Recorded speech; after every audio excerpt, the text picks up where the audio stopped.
मित्रों, एक बार की बात है। एक वृद्ध माँ दरवाजे पर टकटकी लगाए अपनी संतानों का इंतजार करती है। सालों बीत गए पर कोई नहीं आया। क्या गलती थी उसकी? क्या कमी रह गई परवरिश में? क्या बच्चों को पाल पोस कर बड़ा करना एक अभिशाप है? ये सवाल सदियों से गूंज रहा है और आज हम इसका जवाब ढूंढेंगे। वृद्धावस्था जीवन का वह चरण है जब कोई व्यक्ति चाहकर भी खुद को पहले जैसा नहीं रख पाता, जब शरीर जवाब देने लगता है, जब यादें धुंधली होने लगती हैं और जब दिल केवल एक चीज चाहता है, अपने बच्चों का साथ। लेकिन हर माता पिता को वृद्धावस्था में शांति और प्यार नहीं मिलता है। कुछ माता पिता अपने ही घर में अकेलेपन और तिरस्कार का शिकार हो जाते हैं, जिनका जीवन संघर्षों से भरा होता है और जिनके दर्द को कोई नहीं समझता। लेकिन क्या आपने कभी सोचा है कि ऐसा क्यों होता है? मित्रों, एक बार की बात है, एक छोटा सा गांव था। उस छोटे से गांव की संकरी गलियों में, जहां हर घर की छतें इतनी करीब थीं कि कोई भी किसी की खुशी और दुख से अनजान नहीं रह सकता था, वहीं एक छोटे से घर में श्यामू तेली अपनी पत्नी गंगा के साथ सुख शांति से रहता था। भगवान का नाम लेते हुए श्यामू अपनी बैल चालित तेल मिल से सरसों और तिल का तेल निकालता और गांव गांव जाकर बेचता था। उसकी ईमानदारी और मेहनत की चर्चा पूरे गांव में थी। भगवान ने उसे बहुत धन संपत्ति से नहीं नवाजा था, लेकिन उन्होंने गंगा के साथ उसके रिश्ते को अटूट प्रेम और विश्वास से भर दिया था। गंगा एक सरल, सहनशील और कर्तव्यनिष्ठ महिला थी, जो हर परिस्थिति में अपने पति का साथ देती थी और भक्ति भाव से घर के सारे काम संभालती थी। समय बीतता गया, लेकिन संतान सुख नहीं मिला। गांव के लोग तरह तरह की बातें करने लगे, कुछ सहानुभूति जताते तो कुछ ताने मारते। गंगा ने धैर्यपूर्वक सब सहन किया और कई बार श्यामू से दूसरी शादी करने को कहा, ताकि घर में एक वारिस आ सके। लेकिन श्यामू अपनी पत्नी से अटूट प्रेम करता था। उसने दृढ़ता से कहा, मैं उस तरीके की शिकायत नहीं कर सकता जिस तरह से भगवान ने हमें बनाया है। मुझे तुम्हारे सिवा कुछ और नहीं चाहिए। गंगा अपने पति की खुशी के लिए घर छोड़ने तक को तैयार थी, लेकिन तभी भगवान की कृपा हुई। कुछ महीनों बाद उसे मां बनने का सौभाग्य प्राप्त हुआ। यह सुनते ही गांव में खुशी की लहर दौड़ गई। जो कल तक ताने मारते थे, वे अब बधाई देने लगे। समय बीता और गंगा ने जुड़वा बेटियों जमुना और कालिंदी को जन्म दिया। उनके आने से घर में खुशियों की बयार लौट आई। जब श्यामू अपनी बेटियों को देखा तो उसकी सारी थकान मिट जाती। गंगा को भी अब अपने जीवन में सच्ची खुशी मिल गई थी। परंतु संसार का नियम है कि हर खुशी के साथ दुख भी आता है। भगवान का खेल अनंत है। जब जमुना और कालिंदी 9 वर्ष की हुई तो गंगा अचानक बीमार पड़ गई। श्यामू ने गांव के वैद्य से दवाइयां और जड़ी बूटियां ली, पर भगवान की मर्जी के आगे कुछ भी संभव नहीं था। एक दिन गंगा इस दुनिया को छोड़कर चली गई। गंगा के जाने के बाद श्यामू की दुनिया वीरान हो गई। घर में अब न हंसी की गूंज थी, न सुख दुख बांटने वाला कोई। जमुना और कालिंदी अपनी मां को पुकारती, लेकिन उन्हें कोई उत्तर नहीं मिलता। गांव वालों ने श्यामू को दूसरी शादी करने की सलाह दी, ताकि बेटियों की देखभाल हो सके। पहले तो श्यामू ने मना कर दिया, पर समय के साथ उसे भी एहसास हुआ कि अकेले बेटियों की देखभाल कर पाना कठिन होगा। कुछ समय बाद उसने गांव की एक लड़की सौतेली मां रूपा से शादी कर ली। शुरुआत में सौतेली मां रूपा ने जमुना और कालिंदी को बहुत प्यार दिया। श्यामू को लगा कि उसने सही निर्णय लिया है, लेकिन भगवान का खेल अनोखा है। धीरे धीरे सौतेली मां रूपा का असली रूप सामने आने लगा। अब वह जमुना और कालिंदी से हर छोटा बड़ा काम करवाने लगी। कभी पानी भरवाती तो कभी आंगन साफ करवाती। अगर उनसे कोई गलती होती तो वह डांटती और कभी कभी मार भी देती। श्यामू के सामने सौतेली मां रूपा प्यार जताती, लेकिन उसके जाते ही वह कठोर हो जाती। मासूम जमुना और कालिंदी कम उम्र में ही जिम्मेदारियों के बोझ तले दब गई। जब दूसरे बच्चे खेलते, वे घर के कामों में व्यस्त रहती, कभी कपड़े धोती तो कभी खाना बनाती। गांव के कुछ लोगों ने इस अन्याय को देखा, लेकिन किसी में भी श्यामू से कुछ कहने की हिम्मत नहीं थी। यदि कोई बोलने की कोशिश करता तो सौतेली मां रूपा सबके सामने बेटियों के लिए प्यार जताने लगती, जिससे लोग उन मासूम बच्चियों को झूठा समझने लगते। धीरे धीरे सौतेली मां रूपा ने श्यामू को पूरी तरह अपने वश में कर लिया। उसने उसे यह विश्वास दिला दिया कि उसकी बेटियां आलसी और उच्छृंखल हैं। जो श्यामू कभी अपनी बेटियों पर अपार स्नेह लुटाता था, वह अब उन्हें डांटने फटकारने लगा। कभी कभी तो वह बिना कारण ही गुस्सा करने लगता। जमुना और कालिंदी समझ नहीं पा रही थी कि उन्होंने क्या गलती की है। हर रात वे अपनी मां को याद करके रोती, लेकिन उनका दुख सुनने वाला कोई नहीं था। सौतेली मां रूपा अब पूरी तरह से घर की मालकिन बन चुकी थी। शुरू के कुछ महीने उसने जमुना और कालिंदी से मीठी बातें की, कहानियां सुनाई और उनकी देखभाल की, लेकिन यह सब केवल दिखावा था। जब उसे विश्वास हो गया कि श्यामू पूरी तरह से उसके प्रभाव में आ गया है, तो उसने अपना असली रंग दिखाना शुरू कर दिया। 6 वर्ष की मासूम बच्चियां अब कठोर परिश्रम करने को मजबूर थीं। सौतेली मां रूपा का हर दिन डांट डपट से शुरू होता। अभी तक उठी नहीं, सूरज सिर पर आ गया और तुम आलसी लड़कियां अभी भी रजाई में पड़ी हो। डरी हुई जमुना और कालिंदी जल्दी से उठकर काम में लग जाती। पहले आंगन की सफाई, फिर रसोई के बर्तन, फिर मवेशियों के लिए चारा काटना। उनके नन्हे हाथ और मासूम शरीर इतनी मेहनत के लिए नहीं बने थे, लेकिन सौतेली मां रूपा को इससे कोई फर्क नहीं पड़ता था। अगर उनसे कोई गलती होती तो वह उन्हें सजा देने के नए नए तरीके निकालती। कभी भूखा रखती, कभी दुर्व्यवहार करती। एक दिन उसने क्रोधित होकर कहा, आज से तुम दोनों के लिए खाना नहीं बनेगा। जब सीख जाओगी कि बड़ों की बात माननी चाहिए, तभी कुछ मिलेगा। भूख से बेहाल बहनें चुपचाप रसोई में बचे हुए रोटी के टुकड़े खा लेती। जब सौतेली मां रूपा को यह पता चला तो उसने बेरहमी से उनकी पिटाई की। एक दिन हिम्मत जुटाकर कालिंदी ने पिता से शिकायत की, पिताजी, मां हमें खाने को नहीं देती। लेकिन अब श्यामू पूरी तरह सौतेली मां रूपा के वश में था।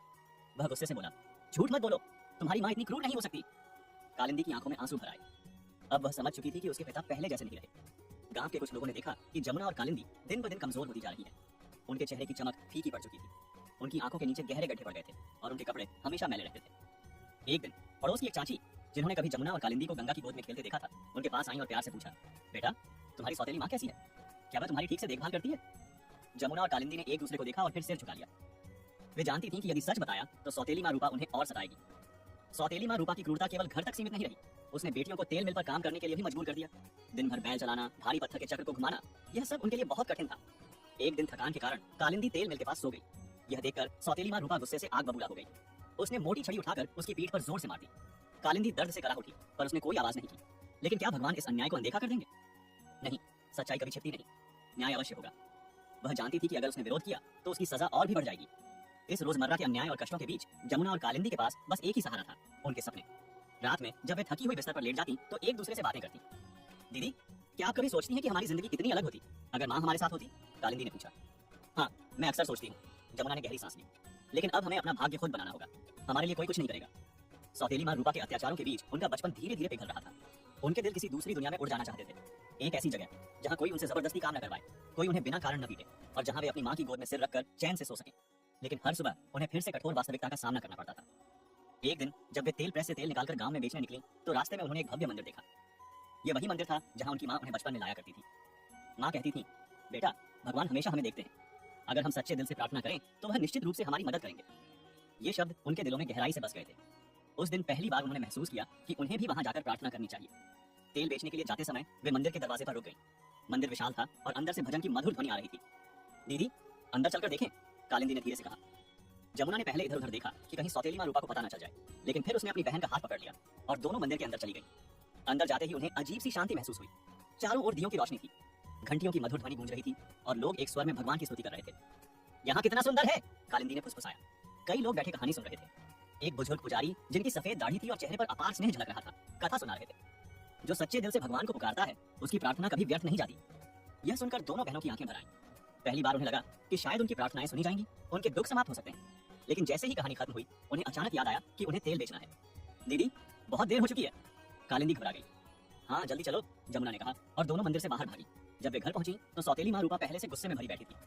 इतनी देर क्यों कर दी? उसने चिल्लाते हुए पूछा। हम मंदिर में थे, कालिंदी ने डरते डरते कहा। सौतेली माँ रूपा का चेहरा गुस्से से लाल हो गया। तो अब तुम दोनों मंदिर जाने लगी हो? उसने तिरस्कार भरी आवाज में कहा। उस दिन जब वे कहानी सुनकर बाहर आ रही थी, एक वृद्ध बाबा ने उन्हें रोक लिया था। बेटा, तुम दोनों हर रोज यहाँ आती हो, क्या तुम कुछ मांगने आई हो? बाबा की आवाज इतनी कोमल थी कि कालिंदी की आंखों में आंसू आ गए। हाँ बाबा, उसने कहा, हमारी माँ हमें छोड़कर चली गई। हमारी सौतेली माँ हमें बहुत मारती है, हमें कुछ भी अच्छा नहीं दिखता।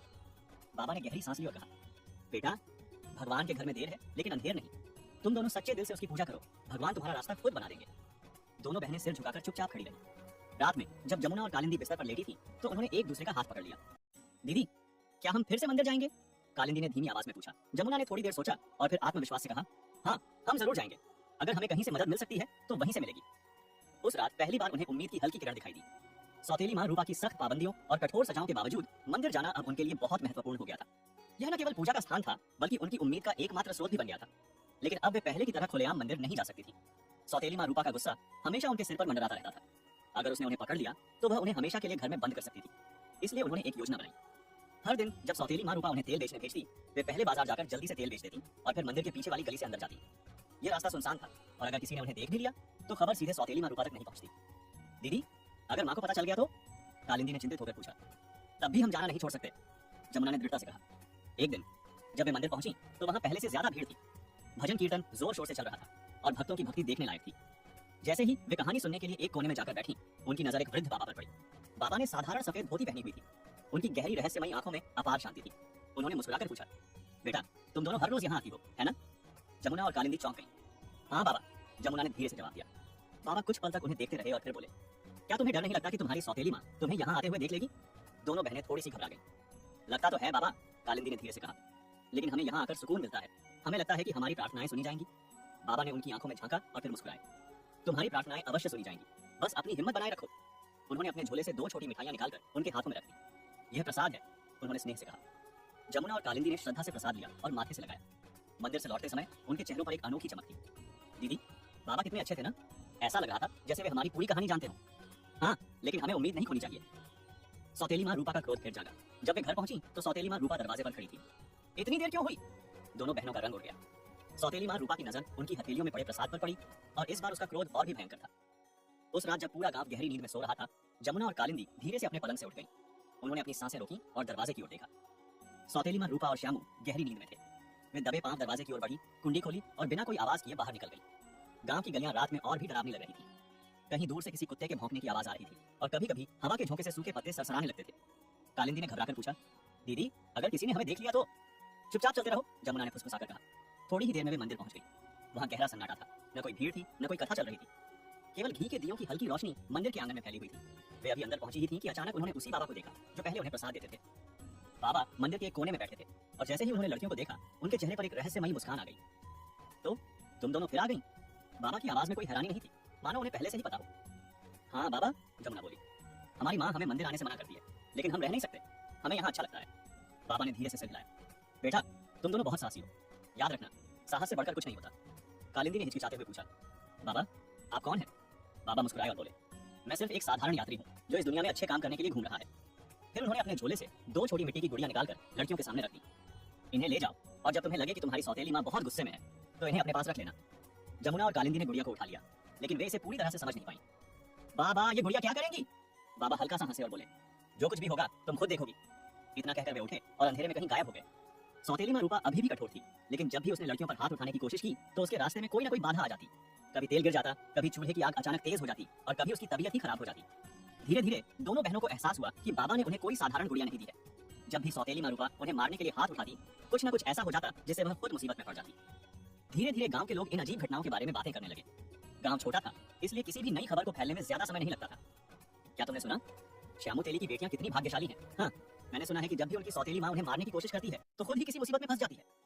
मैंने सुना है कि पिछले हफ्ते जब सौतेली माँ रूपा ने जमुना को पीटने की कोशिश की तो अचानक उसके हाथ में बहुत तेज दर्द होने लगा और पूरा हाथ सूज गया। गांव की औरतें कुएं पर पानी भरते समय यही चर्चा करती थी। कुछ लोग इसे अफवाह मानते, लेकिन कुछ इसमें सच्चाई देखने लगे थे। सौतेली माँ रूपा को जब यह सब पता चला तो वह और भी जलने लगी। अब उसे जमुना और कालिंदी से ही नहीं बल्कि पूरे गांव से जलन होने लगी। अगर ये सच में इतनी भाग्यशाली है तो मुझे कोई खुशी क्यों नहीं मिल रही? उसने सोचा। अब उसने एक नई योजना बनाई। उसने सोचा कि लड़कियों को ऐसा काम देगी कि वे पूरी तरह टूट जाएं और उनका साहस हमेशा के लिए खत्म हो जाए। अगले ही दिन सौतेली माँ रूपा ने जमुना और कालिंदी को बुलाया। अब से तुम दोनों घर से बाहर नहीं जाओगी, उसने कठोर स्वर में कहा। लेकिन तेल बेचना तो जरूरी है, जमुना ने डरते हुए कहा। अब ये तुम्हारा काम नहीं है, सौतेली माँ रूपा चिल्लाई। अब से तुम दोनों को कोलू पर बैठकर तेल निकालना है। जब तक बैल घूमेंगे तुम भी वही रहोगी। जमुना और कालिंदी डर गईं। कोलू चलाना बहुत मुश्किल काम था। यह काम आमतौर पर मजबूत आदमियों या बैलों से करवाया जाता था, लेकिन सौतेली माँ रूपा ने जानबूझकर उन्हें इस कठिन काम में धकेल दिया था। अब उन्हें सुबह से शाम तक कोलू के पास बैठकर चक्की का पहिया घुमाना पड़ता था। उनके हाथों में छाले पड़ने लगे, हथेलियां लाल हो गईं और थकान से उनके पैर कांपने लगे, लेकिन वे लाचार थीं। 3 दिनों तक यह सब सहने के बाद चौथे दिन कुछ अजीब हुआ। जैसे ही जमुना और कालिंदी कोलू के पास बैठी, उन्होंने देखा कि एक अजनबी वहां खड़ा था। वह लंबा सुगठित व्यक्ति था जिसने फटे पुराने कपड़े पहने थे। उसके चेहरे पर हल्की दाढ़ी थी, लेकिन उसकी आंखों में गहरी बुद्धिमानी झलक रही थी। बेटा, तुम ये कोलू क्यों चला रही हो? जमुना और कालिंदी चौंक गईं। हमारी माँ ने हमें यह काम दिया है, कालिंदी ने धीरे से कहा। अजनबी ने उन्हें कुछ देर तक देखा और फिर मुस्कुराया। अगर मैं यह काम तुम्हारी जगह कर दूं तो? लड़कियों ने उसे हैरानी से देखा। नहीं, यह हमारा काम है, जमुना ने कहा। नहीं बेटा, ये अन्याय है। कोलू बैलों के लिए है, बच्चों के लिए नहीं। फिर वह खुद कोलू के पास गया और बैल के साथ उसे घुमाने लगा। शाम को जब सौतेली माँ रूपा वहां आई तो उसने देखा कि जमुना और कालिंदी थकी हुई बैठी हैं, लेकिन तेल निकालने का काम पूरा हो चुका था। तुमने ये सब कैसे किया? जमुना और कालिंदी ने कोई जवाब नहीं दिया। सौतेली माँ रूपा यह समझने में असमर्थ थी कि ये लड़कियां बिना थके इतना मुश्किल काम कैसे कर सकती हैं। कुछ तो गड़बड़ है, उसने सोचा। अब गांव में हर कोई जमुना और कालिंदी के बारे में बात करने लगा। कुछ लोग इसे भाग्य का खेल मानते थे, तो कुछ इसे किसी चमत्कारी शक्ति का प्रभाव। लेकिन जो भी हो, यह साफ था कि ये दोनों बहनें साधारण नहीं थी। इस बीच गांव में एक और बड़ी खबर फैल गई। राजा के सिपाही गांव आ रहे थे। कहा जा रहा था कि राजा के दोनों राजकुमार अपनी दुल्हन की तलाश में हैं। लोगों के मन में सवाल उठने लगे, क्या हमारे गांव की कोई लड़की चुनी जाएगी? जमुना और कालिंदी इन चर्चाओं से बेखबर थी। उनके लिए उनका संघर्ष ही सबसे बड़ी चीज थी, लेकिन भाग्य ने उनके लिए कुछ और ही सोच रखा था। तभी कालिंदी ने भागकर बैलगाड़ी के सामने खड़े होने का फैसला किया। बहन, हमें कुछ करना चाहिए, उसने कहा। जमुना ने उसे रोकने की कोशिश की। नहीं, ये बहुत खतरनाक है। लेकिन कालिंदी ने उसकी बात नहीं मानी। वह तेजी से आगे बढ़ी और जैसे ही गाड़ी उसके पास आई, उसने बैलों की रस्सी पकड़ ली और अपनी पूरी ताकत से उन्हें रोकने की कोशिश की। धीरे धीरे गाड़ी की गति कम होती गई और आखिरकार वह रुक गई। लोगों ने राहत की सांस ली। वृद्ध आदमी बैलगाड़ी से उतरते ही कालिंदी के पैरों पर गिर गया। बेटी, तुमने मेरी जान बचाई। वे दोनों शाही युवक भी भीड़ के बीच में खड़े थे। यह लड़की कितनी साहसी है, पहले राजकुमार ने कहा। हाँ, और समझदार भी, दूसरे राजकुमार ने सहमति में सिर हिलाया। दोनों कालिंदी और जमुना के पास गए। तुम दोनों कौन हो? पहले राजकुमार ने पूछा। जमुना और कालिंदी ने घबराकर उनकी ओर देखा। हम तेल बेचते हैं राजकुमार जी, जमुना ने धीरे से कहा। तुम तेल बेचती हो? राजकुमार थोड़ा चौंक गया। लेकिन तुमने जो किया वह कोई साधारण लड़की नहीं कर सकती। गांव के लोग यह सब देख रहे थे। शायद यह लड़की राजकुमार की दुल्हन बन जाएगी, कोई फुसफुसा रहा था। सौतेली माँ रूपा यह सब सुनकर जल बन गई।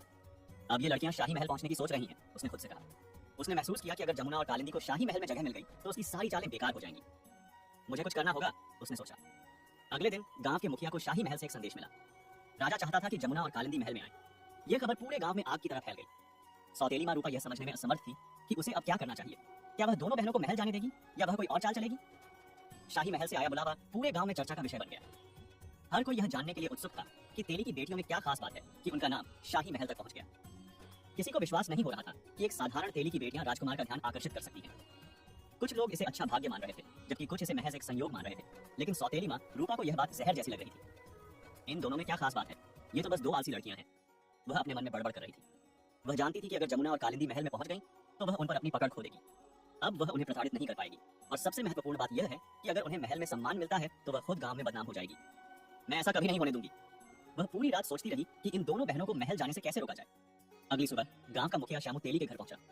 श्यामू भाई, ये बहुत बड़ा अवसर है। आपकी बेटियों के लिए महल से बुलावा आया है। उन्हें तुरंत तैयार होना होगा, मुखिया ने कहा। श्यामू को पहले तो विश्वास नहीं हुआ कि उनकी बेटियों को महल में बुलाया जा सकता है, लेकिन ये तो बस साधारण लड़कियां हैं, उन्होंने हिचकिचाते हुए कहा। मुखिया मुस्कुराया। भाग्य हमेशा असाधारण लोगों का साथ देता है। जो हुआ है वह संयोग नहीं है। श्यामू यह सब समझ नहीं पा रहा था। दूसरी ओर जमुना और कालिंदी भी इस बारे में भ्रमित थीं। दीदी, क्या हम सच में महल जाना चाहती हैं? कालिंदी ने घबराकर पूछा। मुझे नहीं पता, लेकिन अगर हमें यह मौका मिल रहा है तो हमें इसे नहीं खोना चाहिए। जमुना ने ध्यान से सोचने के बाद जवाब दिया। सौतेली माँ रूपा चुपचाप यह सब देख रही थी, लेकिन अब वह चुप नहीं बैठ सकती थी। अगर मैं उन्हें महल जाने से नहीं रोक सकती तो कम से कम मैं उनके लिए इतनी समस्याएं पैदा करूंगी कि वे वहां पहुंच ही न सके। उसने एक चालाक योजना बनाई।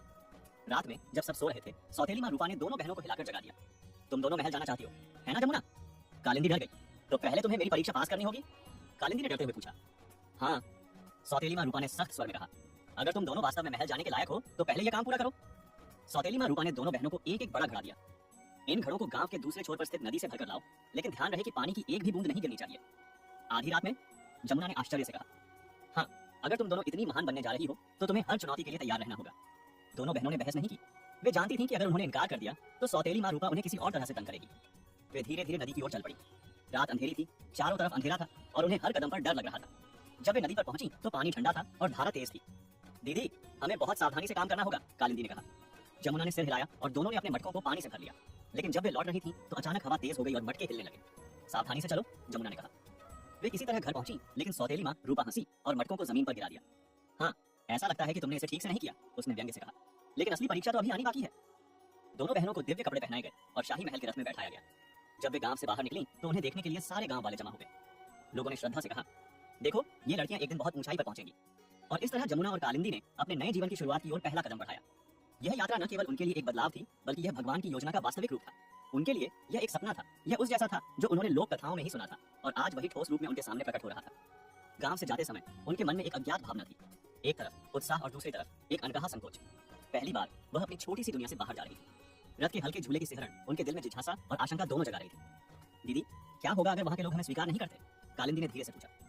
हम जैसे हैं वैसे ही रहेंगे, जमुना ने दृढ़ विश्वास के साथ कहा। अगर भगवान ने हमें इस रास्ते पर भेजा है तो हमें अपनी जिम्मेदारियों को सर्वोत्तम तरीके से निभाना चाहिए। रथ धीरे धीरे शाही महल की ओर बढ़ रहा था। जैसे ही वे करीब आए, उनके सामने एक भव्य दृश्य खुल गया। विशाल द्वार, चमकीली संगमरमर की दीवारें, ऊंचे खंभों पर स्थित भव्य मंडप और चारों ओर हरियाली से ढका उद्यान, सब कुछ दिव्यता से भरा हुआ लग रहा था। इतना विशाल महल हमने कभी कल्पना भी नहीं की थी कि यह इतना भव्य होगा, कालिंदी ने आश्चर्य से फुसफुसाया। संकेत मिलने पर उसने तुरंत जानकारी अंदर भेज दी।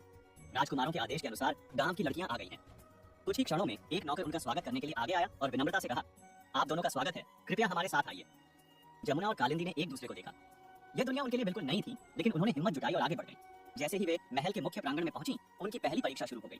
उन्हें सीधे महल की पुरानी और अनुभवी नौकरानी सुमित्रा देवी के पास ले जाया गया। सुमित्रा देवी, जो सालों से राजकुमारों की देखभाल कर रही थी और महल के नियमों का पालन करने वाली थी, ने उन दोनों को गहराई से देखा और गंभीर स्वर में कहा, तो ये हैं गांव की लड़कियां जिनके बारे में हम बातें कर रहे हैं। जमुना और कालिंदी ने सम्मान से सिर झुकाया।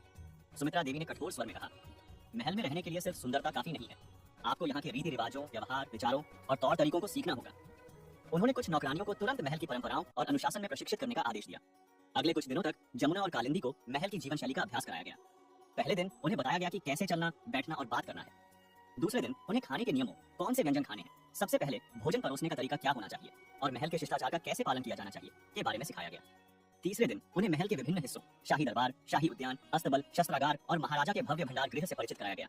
लेकिन महल में हर किसी ने उन्हें आसानी से स्वीकार नहीं किया। कुछ नौकरानियां और दरबार की कुछ महिलाएं असंतुष्ट थीं। ये कौन है? बस एक तेली की बेटियां। राजा ने इन्हें क्यों आमंत्रित किया? महल में अधिक शिक्षित और सुंदर लड़कियां मौजूद हैं, तो राजकुमारों की नजरें इन पर क्यों पड़ी? इन कठोर शब्दों ने जमुना और कालिंदी को बेचैन कर दिया। दीदी, क्या हम इस जगह के लायक नहीं हैं? कालिंदी ने संदेह से पूछा। हम किसी से कम नहीं हैं, जमुना ने दृढ़ आवाज में कहा। अगर हमें यहाँ बुलाया गया है तो हमें खुद को साबित करना होगा। कठोर प्रशिक्षण के एक सप्ताह बाद वह महत्वपूर्ण दिन आ गया जब उन्हें पहली बार राजकुमारों से मिलना था। राजा, रानी और दोनों राजकुमार शाही महल के विशाल कक्ष में विराजमान थे। जमुना और कालिंदी को दरबार में बुलाया गया। उनके कदम भारी हो रहे थे और हृदय तेजी से धड़क रहे थे। जैसे ही उन्होंने कक्ष में प्रवेश किया, पूरे दरबार की निगाहें उन पर टिक गईं। तो तुम वही लड़कियां हो जिनके बारे में मैंने सुना है, राजा ने गंभीर स्वर में कहा। जमुना ने सम्मानपूर्वक सिर झुकाया। हाँ महाराज। राजा ने उनका बारीकी से निरीक्षण किया और हल्की मुस्कान के साथ कहा, यह पता लगाने के लिए तुम्हारी परीक्षा ली जाएगी कि तुम शाही महल के योग्य हो या नहीं। अब जमुना और कालिंदी को अपनी बुद्धिमत्ता, धैर्य और तौर तरीकों का प्रदर्शन करना था। दरबार में सन्नाटा छा गया। राजा ने घोषणा की कि इन लड़कियों के लिए 3 परीक्षाएं होंगी, ज्ञान और बुद्धिमत्ता, धैर्य और साहस, और व्यवहार और तौर तरीके। जमुना और कालिंदी ने एक दूसरे को देखा, थोड़ी चिंतित हुई, लेकिन अंदर से उन्होंने दृढ़ निश्चय कर लिया था कि वे हार नहीं मानेंगी। मुख्यमंत्री पहली परीक्षा के लिए आगे आए। वे राजा के सबसे भरोसेमंद सलाहकार थे, जिनकी बुद्धिमत्ता पूरे राज्य में विख्यात थी। उन्होंने जमुना और कालिंदी की ओर देखा और पूछा, यदि आपको राजा बनाया जाता है और आपके राज्य में अकाल पड़ता है तो आप क्या करेंगी? जमुना ने कुछ क्षणों के लिए सोचा और उत्तर दिया, महाराज, यदि मैं राजा होती तो सबसे पहले मैं यह सुनिश्चित करती कि खाद्यान्नों का उचित वितरण हो। जिनके पास प्रचुर मात्रा में भंडारण है, उनसे पर्याप्त खाद्यान्न एकत्र करके असहायों के बीच वितरित करती। इसके अतिरिक्त मैं लोगों के कल्याण के लिए नई योजनाएं बनाती और राज्य की समृद्धि के लिए नए निर्माण कार्य शुरू करवाती। दरबार में सन्नाटा छा गया। सबकी निगाहें राजा की ओर थीं, जो गंभीरता से सोच रहे थे। अब यह देखना था कि आगे उनकी कौन सी परीक्षाएं प्रतीक्षा कर रही थी और क्या वे स्वयं को इस महल के योग्य सिद्ध कर पाएंगी। राजा ने संतोष से सिर हिलाया। मुख्यमंत्री ने दूसरा प्रश्न पूछा, यदि कोई आपके खिलाफ झूठी अफवाहें फैलाता है तो आप क्या करेंगी?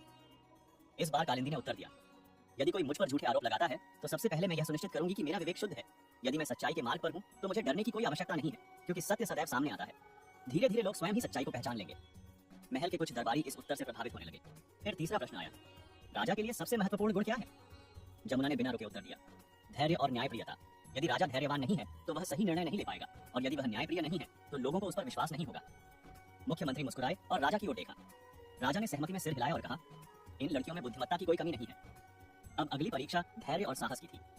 राजा ने आदेश दिया कि इन दोनों लड़कियों को महल के बगीचे में ले जाया जाए और उन्हें एक कठिन कार्य दिया जाए। जमुना और कालिंदी को महल के सुंदर बगीचे में ले जाया गया, जहां एक विशाल वृक्ष के नीचे एक बड़ा पत्थर रखा हुआ था। यह पत्थर बहुत भारी है, राजा ने कहा। इसे हटाने के लिए धैर्य, साहस और बुद्धिमत्ता की आवश्यकता होगी। जो इस कार्य को पूरा करेगा वह इस परीक्षा में सफल होगा। कुछ दरबारी मन ही मन हंसने लगे। इतनी छोटी लड़कियां इतने बड़े पत्थर को कैसे हटा पाएंगी? लेकिन जमुना और कालिंदी ने हार मानने के बजाय सोचने का फैसला किया। हम इसे अपनी शारीरिक शक्ति से नहीं हटा सकते, कालिंदी ने कहा, तो हमें कोई और रास्ता खोजना होगा। जमुना ने सहमति जताई। उन्होंने चारों ओर देखा और पाया कि पास में एक मोटा लकड़ी का तना पड़ा हुआ है। अगर हम इस तने को लीवर के रूप में इस्तेमाल करते हैं तो शायद हम पत्थर को हिला पाएंगे, जमुना ने सुझाव दिया। दोनों बहनों ने मिलकर लकड़ी को पत्थर के नीचे डाला और धीरे धीरे उसे उठाना शुरू कर दिया। कुछ ही क्षणों में पत्थर अपनी जगह से हिलने लगा और फिर लुढ़क गया। यह देखकर दरबारी चकित रह गए। यह न केवल शक्ति की परीक्षा थी, बल्कि धैर्य और बुद्धिमत्ता की भी। इन लड़कियों ने साबित कर दिया कि वे कठिन परिस्थितियों में भी हार नहीं मानती हैं। अब अंतिम परीक्षा का समय था। इस बार इस परीक्षा की संचालक स्वयं रानी बनी। महल की रानियां न केवल सुंदर होती हैं, रानी ने कहा, बल्कि उन्हें अपने आचरण, दया और गरिमा में भी सर्वश्रेष्ठ होना चाहिए। इसके लिए उन्होंने दोनों बहनों को चुनौती दी। उन्हें महल के सभी नौकरों और नौकरानियों के साथ एक दिन बिताना था और देखना था कि वे उनके साथ कैसा व्यवहार करती हैं। पूरा दिन जमुना और कालिंदी ने महल के नौकरों के साथ काम किया। जब दोपहर का भोजन आया तो उन्होंने पहले भोजन नहीं किया, बल्कि पहले सभी नौकरों को परोसा। जब एक बूढ़ी नौकरानी भारी बर्तन उठाने में असमर्थ थी तो कालिंदी ने उसकी मदद की। यह सब देखकर महल के लोगों ने उनकी प्रशंसा करनी शुरू कर दी। सभी परीक्षणों के बाद राजा ने निष्कर्ष निकाला कि इन लड़कियों ने सिद्ध कर दिया है कि वे न केवल भाग्यशाली हैं, बल्कि गुणी और साहसी भी हैं। फिर उन्होंने राजकुमारों की ओर देखा। अब अंतिम निर्णय राजकुमारों का होगा। राजकुमारों ने एक दूसरे को देखा और मुस्कुराए। हमें कोई संदेह नहीं है, पहले राजकुमार ने कहा, वे दोनों हमारी रानियां बनने के योग्य हैं। दूसरे राजकुमार ने सहमति में सिर हिलाया। यह खबर पूरे गांव में आग की तरह फैल गई कि जमुना और कालिंदी की परीक्षा सफल रही और वे जल्द ही शाही महल की बहुएं बन जाएंगी। सौतेली मां रूपा के चेहरे का रंग उड़ गया। मैंने उन्हें रोकने के लिए कितनी योजनाएं बनाई, लेकिन उन्होंने अपने भाग्य से जीत हासिल कर ली, उसने खुद से कहा। गांव खुशी से भर गया। तेली की बेटियां अब रानियां बनेंगी। शाही महल में खूब चहल पहल थी। महल के कारीगर सोने और चांदी के आभूषण बना रहे थे, रथों को सजाया जा रहा था और हलवाई विभिन्न प्रकार के दिव्य व्यंजन बना रहे थे। महल को फूलों और दियों से सजाया जा रहा था। राजा ने पूरे राज्य में घोषणा की कि दोनों राजकुमारों का विवाह जमुना और कालिंदी से होगा। यह खबर पूरे राज्य में फैल गई और ऐसा लग रहा था जैसे पूरे राज्य में उत्सव शुरू हो गया हो। जो लोग जमुना और कालिंदी को तेली की बेटियां कहकर उनका उपहास उड़ाते थे, वे अब गर्व से कह रहे थे कि हमारे गांव की बेटियां अब रानियां बनने जा रही हैं। लेकिन इस खुशी के बीच सौतेली मां रूपा के दिल में जलन की आग धधक रही थी। जितना उसने इसे दबाने की कोशिश की, उतना ही यह बढ़ती गई। उसने संकल्प लिया कि वह अभी हार नहीं मानेगी। सौतेली मां रूपा ने एक साजिश रची। वह चुपके से शाही महल पहुंची और उन नौकरानियों से संपर्क किया जो पहले से ही जमुना और कालिंदी से जलती थी। यदि ये दोनों रानियां बन गईं तो तुम्हारी क्या हालत होगी? सौतेली मां रूपा ने उनसे कहा। वे तुम्हें अपनी गुलाम बनाएंगी। नौकरानियां पहले से ही जमुना और कालिंदी की बढ़ती प्रसिद्धि से असंतुष्ट थीं। सौतेली मां रूपा के शब्दों ने उनके भीतर की जलन को और भड़का दिया। हमें कुछ करना होगा, उन्होंने सर्वसम्मति से कहा। सौतेली मां रूपा और वे नौकरानियां अपनी योजना को अंजाम देने में जुट गईं। शादी से एक दिन पहले जमुना और कालिंदी को रथ में गांव से महल लाया गया। रानी स्वयं शाही महल के प्रवेश द्वार पर उनका स्वागत करने के लिए खड़ी थी। स्वागत है बेटी, रानी ने प्यार से कहा। जमुना और कालिंदी ने सम्मान से उनके पैर छुए। शादी से कुछ घंटे पहले जब जमुना और कालिंदी शादी की तैयारियों में व्यस्त थीं, सौतेली मां रूपा ने एक नौकरानी के माध्यम से उनके कमरों में जहरीली जड़ी बूटियों से मिला हुआ पानी रखवाया। उसकी चालाक योजना यह थी कि अगर वे इस पानी का सेवन करती हैं तो उनकी आवाज चली जाएगी जिसके कारण वे शादी समारोह में कुछ भी कहने या करने में असमर्थ हो जाएंगी। इससे महल की गरिमा को ठेस पहुंचती और शायद राजा बेबस होकर इस शादी को रोक देते। लेकिन भगवान की योजना कुछ और ही थी। जैसे ही जमुना वह पानी पीने के लिए तैयार हुई, एक नौकरानी अचानक अंदर आई और कहा कि राजा ने आदेश दिया है कि शादी से पहले दोनों लड़कियों को पवित्र गंगा जल से अभिषेक किया जाए। यह सुनकर दूसरी नौकरानी वह जहरीला पानी लेकर बाहर गई और उसे फेंक दिया। सौतेली माँ रूपा और उसकी साथियों की सारी कपटपूर्ण योजनाएं एक पल में नष्ट हो गईं। समय के साथ शाही महल में विवाह समारोह शुरू हो गया। जमुना और कालिंदी शाही कपड़ों में दिव्य सुंदरता से चमक रही थी। राजकुमार भी अपने शाही परिधान में किसी देवता से कम नहीं लग रहे थे। पूरा महल वैदिक मंत्रों के पवित्र पाठ से गूंज रहा था। जब विवाह के रीति रिवाज पूरे हो गए और दोनों बहनें अपने राजकुमारों के साथ पवित्र बंधन में बंध गईं, तो पूरा महल खुशी से भर गया। लेकिन जब सौतेली माँ रूपा को पता चला कि उसकी योजना विफल हो गई है, तो उसका गुस्सा और भी भड़क उठा। उसने सोचा कि अभी भी कुछ किया जा सकता है। उसने संकल्प लिया कि वह किसी न किसी तरह उन्हें यह महसूस कराएगी कि जमुना और कालिंदी महल के लिए उपयुक्त नहीं है। जमुना और कालिंदी के लिए एक नए परीक्षण का द्वार खुल गया। रानी बनना जितना सुखद लग रहा था, उतना ही मुश्किल था। अब उन्हें न केवल महल की परंपराओं का पालन करना था, बल्कि दरबार में अपनी बुद्धिमत्ता और नेतृत्व क्षमता भी दिखानी थी। महल के कई वरिष्ठ दरबारी इस शादी से संशय में थे। सौतेली माँ रूपा की सभी चालाकियों के बावजूद जमुना और कालिंदी ने धैर्य और विवेक से हर कठिनाई का सामना किया। धीरे धीरे महल के लोग उनके गुणों से प्रभावित होने लगे। जब राजा को पता चला कि सौतेली माँ रूपा ने अपनी ही सौतेली बेटियों के खिलाफ साजिश रची है, तो उसे तुरंत दरबार में बुलाया गया। तुमने अपनी ही बेटियों को धोखा दिया। राजा गुस्से से गरजे। सौतेली माँ रूपा घुटनों पर गिर पड़ी और आंसू भरी आंखों से माफी मांगने लगी। तभी जमुना और कालिंदी आगे आई और कहा, महाराज, हमें अपनी माँ से कोई नफरत नहीं है। जो कुछ भी हुआ वह हमारी परीक्षा थी। कृपया उन्हें क्षमा कर दें। राजा उनके दयालु स्वभाव से बहुत प्रभावित हुए, लेकिन न्याय की दृष्टि से उन्होंने सौतेली माँ रूपा को वापस गांव भेजने का आदेश दिया, ताकि वह अपने कर्मों का प्रायश्चित कर सके। इसके बाद जमुना और कालिंदी ने अपने नए जीवन की शुरुआत की। वे न केवल शाही महल की रानियां बनी, बल्कि उन्होंने अपनी प्रजा के कल्याण के लिए कई नए कानून भी बनाए। अपनी बुद्धिमत्ता, कोमलता और दयालु स्वभाव के कारण वे बहुत लोकप्रिय हो गई। उनकी प्रसिद्धि पूरे राज्य में गूंज उठी और उनकी महिमा हमेशा के लिए अमिट हो गई। समय बीतता गया। जमुना और कालिंदी अपनी प्रजा के लिए समर्पित रही, लेकिन उन्हें एक दुख था, उनके कोई संतान नहीं थी। राज्य में उत्तराधिकारी की चिंता बढ़ने लगी। दरबार में कई लोग राजकुमारों पर दूसरी शादी करने का दबाव डालने लगे, ताकि राज्य को उत्तराधिकारी मिल सके। जमुना और कालिंदी इस बात से दुखी थी, लेकिन उन्होंने अपने कर्तव्य को सर्वोपरि माना। उन्होंने राजकुमारों से कहा, यदि राज्य को उत्तराधिकारी की आवश्यकता है, तो हमें आपकी दूसरी शादी से कोई आपत्ति नहीं है। राजकुमार, जो अपनी पत्नियों से बहुत प्यार करते थे, इस प्रस्ताव से दुखी हुए। वे किसी भी कीमत पर जमुना और कालिंदी को खोना नहीं चाहते थे। पहले राजकुमार ने कहा, हमारे लिए आप दोनों ही सबसे महत्वपूर्ण हैं। हमें राज्य के लिए उत्तराधिकारी चाहिए, लेकिन हम आपको दुखी नहीं देख सकते। इस मुश्किल परिस्थिति में जमुना और कालिंदी ने एक और बुद्धिमानी भरा निर्णय लिया।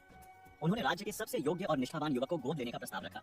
उन्होंने कहा कि वे उस युवक को राजकुमार की तरह पालेंगी और उसे राज्य के उत्तराधिकारी के रूप में तैयार करेंगी। राजा और राजकुमार दोनों इस विचार से बहुत प्रभावित हुए।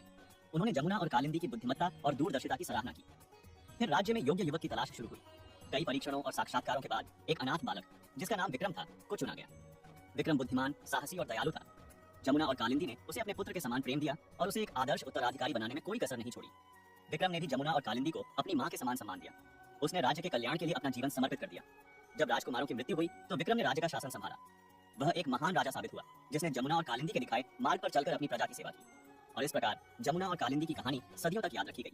दो साधारण तेल बेचने वाली लड़कियां, जिन्होंने अपनी बुद्धिमत्ता, धैर्य और करुणा से राज्य का भाग्य बदल दिया।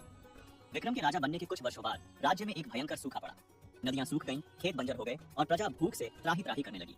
विक्रम चिंतित हो गया। उसने अपने दरबारियों से सलाह ली, लेकिन किसी के पास कोई समाधान नहीं था। तभी विक्रम को जमुना और कालिंदी की बातें याद आईं। उन्होंने हमेशा प्रजा के कल्याण को सर्वोपरि रखने और कठिन परिस्थितियों में भी धैर्य और बुद्धिमत्ता से काम लेने की सीख दी थी। विक्रम ने फैसला किया कि वह अपने गुरुओं के दिखाए मार्ग पर चलेगा। उसने राज्य के सभी अन्न भंडारों को खुलवा दिया और गरीबों और जरूरतमंदों के बीच मुफ्त भोजन वितरित करवाया। उसने किसानों को बीज और औजार देकर उनकी मदद की। उसने राज्य के कुशल इंजीनियरों को बुलाकर नदियों और नहरों को फिर से जीवित करने का आदेश दिया, लेकिन ये उपाय पर्याप्त नहीं थे। सूखा इतना भयंकर था कि अन्न भंडार खाली होने लगे और नदियां फिर से भरने में समय लग रहा था। राज्य में अशांति फैलने लगी। कुछ लोगों ने विक्रम पर आरोप लगाना शुरू कर दिया कि वह अक्षम है और राज्य को बचाने में विफल हो रहा है। विक्रम निराश हो गया, लेकिन उसने हार नहीं मानी। वह हर दिन जमुना और कालिंदी की समाधि पर जाकर उनसे मार्गदर्शन मांगता था। एक दिन उसे एक विचार आया। उसने घोषणा की कि वह स्वयं इंद्र देवता को प्रसन्न करने के लिए यज्ञ करेगा। उसने राज्य के सबसे ज्ञानी ब्राह्मणों को बुलाया और एक विशाल यज्ञ का आयोजन किया। यज्ञ कई दिनों तक चला। विक्रम ने पूरी श्रद्धा और भक्ति से यज्ञ में भाग लिया। अंत में यज्ञ के अंतिम दिन आकाश में काले बादल छा गए। बिजली चमकने लगी और जोर से बारिश होने लगी। बारिश कई दिनों तक जारी रही। नदियां फिर से भर गईं, खेत हरे भरे हो गए और प्रजा की भूख मिट गई। राज्य में फिर से सुख और समृद्धि लौट आई। लोगों ने विक्रम की जय जयकार की। उन्होंने उसे एक महान राजा माना, जिसने अपनी प्रजा को सूखे से बचाया। विक्रम ने जमुना और कालिंदी की शिक्षाओं का पालन करके यह साबित कर दिया कि धैर्य, बुद्धिमत्ता और प्रजा के प्रति सच्ची निष्ठा से किसी भी मुश्किल का सामना किया जा सकता है। और इस तरह विक्रम का नाम भी जमुना और कालिंदी के साथ इतिहास में अमर हो गया।